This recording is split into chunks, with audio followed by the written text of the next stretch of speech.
আসসালামু আলাইকুম। প্রিয় দর্শক, ওয়ালাইকুম আসসালাম আপনা রহমতুল্লাহি।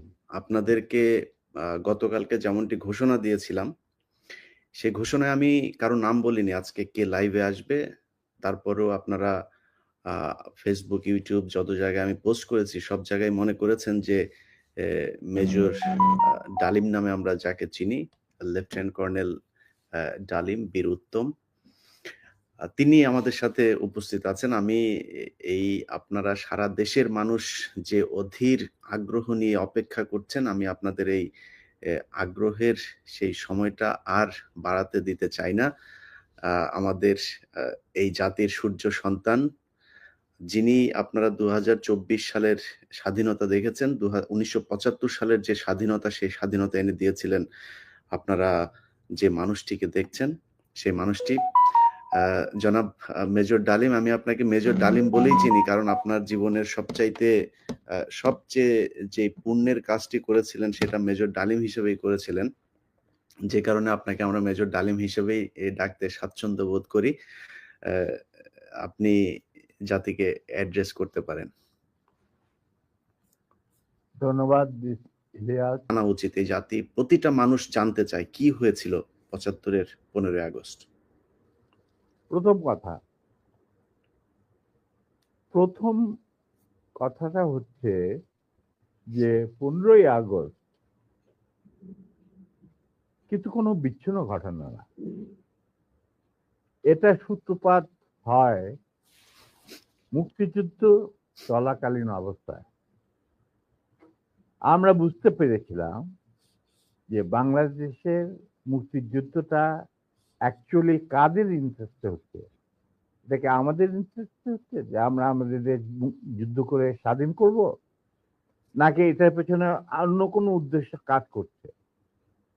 যখন ৭ দফাতে চুক্তি করে নজরুল ইসলাম আর তাজউদ্দিনকে পারমিশন দেওয়া হলো to establish provisional government in Calcutta, এই ৭টা ক্লজ পড়ে সাইন করার পর, দস্তখত করার পরে নজরুল ইসলাম সাহেব ফিট হয়ে পড়ে গিয়েছিলেন যে এটা তো একদম একটা দাসখত, যে আমরা ক্রমান্বয়ে ভারতের একটা করদ রাজ্য, তারপরে একটা অঙ্গরাজ্য হিসেবে অঙ্গরাজ্যে পরিণত হবে বাংলাদেশ, হবু বাংলাদেশ। আর ওই joint declaration between Usmani and general Manekshaw joint command establish করার পর কথা ছিল যে general Usmani on behalf of Bangladesh government will invite General Manishaw to come and be present as an auxiliary force commander, সহায়ক শক্তির কমান্ডিং চিফ হিসাবে in the surrender ceremony, but the instrument will be signed by the Mukti Fauj commander in chief, who was General Usmani, Colonel Usmani. কিন্তু সেটা হতে দেওয়া হলো না। ১৬ই ডিসেম্বরে যে সারেন্ডার সেরেমনিতে হলো রেস করতে, সেখানে পরিষ্কার বাংলাদেশের জনগণ দেখতে পেল যে পাকিস্তান আর্মি সারেন্ডার করছে ভারতীয় সেনাবাহিনীর কাছে, এবং সেখানে সাইন করছেন আরোরা ভারতীয় বাহিনীর পক্ষে, আর ওদিকে নিয়াজি পাকিস্তানি আর্মির পক্ষে। সেখানে মুক্তিযোদ্ধারা কোথায়? আমরা পড়ে থাকলাম ঝাড়ুদার হিসাবে ইন্ডিয়ান আর্মির রাস্তা পরিষ্কার করে দেওয়ার কাজে, বনে বাদারে।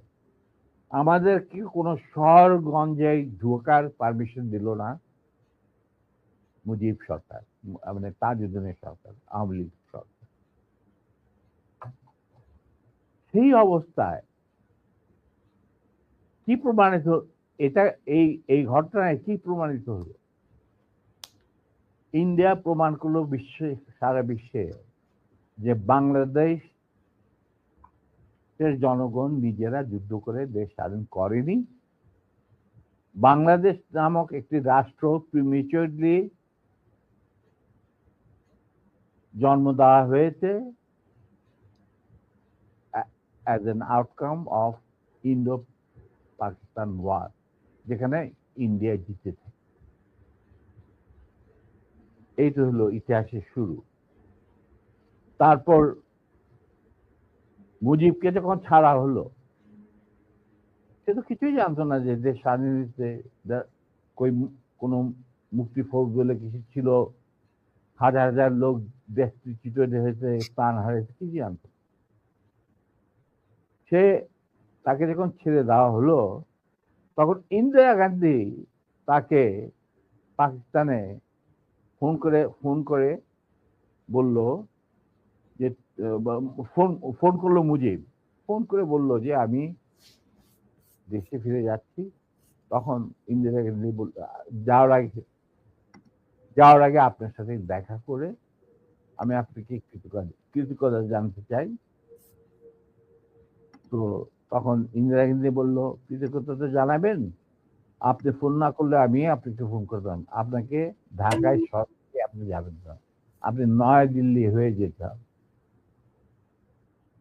মুজিব সেটাই করলেন, তিনি চলে গেলেন নয়াদিল্লি, লন্ডন হয়ে। সেখানে কি হলো, যেই 7 দফা চুক্তিতে সাইন করার পর প্রবাসী সরকার গঠন করেছিল তাজউদ্দিন আর নজরুল ইসলাম, সেই আওয়ামী লীগ বাংলাদেশে ক্ষমতা গ্রহণ করলো সারেন্ডারের পর। ওই 7 দফা ভিত্তিতে, এবং সেই 7 দফাতে মুজিব স্বাক্ষর দেওয়ার পর ফিরে গিয়ে তিনি ক্ষমতা নিজে হাতে নিয়ে নিলেন। তাজউদ্দিনকে বলল, তাজউদ্দিন তুমি প্রাইম মিনিস্টার থাকবা না, আমি হবো প্রাইম মিনিস্টার। তারপর কি হলো, কোনো নির্বাচন নাই, কিছু নাই। ওই 70-এর নির্বাচনের সুবাদে তারা ইন্ডিয়ার 4 স্তম্ভ ডুপ্লিকেট বাংলাদেশে ইম্পোর্ট করে তার উপরে একটা সংগঠন বানানো, হুবহু এক। শুধু তাই না, রবীন্দ্রনাথ ঠাকুর, যাকে নিয়ে আমরা নাচানাচি করি এবং অনেকের মানে ভাসে যায়, আপ্লুত হয়ে যায় আবেগে, এই রবীন্দ্রনাথ ঠাকুর একজন ইন্ডিয়ান নাগরিক এবং ইন্ডিয়ার জাতীয় সঙ্গীতের রচয়িতা। আমাদের দেশে তার চেয়েও প্রতিভাবান কবি কাজী নজরুল ইসলাম থাকা সত্ত্বেও আমরা সেই ভারতীয় নাগরিকের একটা গানকে আমাদের জাতির উপরে চাপিয়ে দেওয়া হলো জাতীয় সঙ্গীত। পৃথিবীর ইতিহাসে এমন কোন নজির আর দ্বিতীয়টা আছে বলে আমি মনে করি না। কেন কোন বাংলাদেশে যদি নজরুল ইসলামকে আমরা জাতীয় কবি আখ্যা দিয়ে থাকি, তাহলে নজরুল ইসলামের গান কেন হলো না? বা অন্য কারো গান হতে পারতো জাতীয় সঙ্গীত। ভালো ভালো কবি সাহিত্যিক ছিলেন আমাদের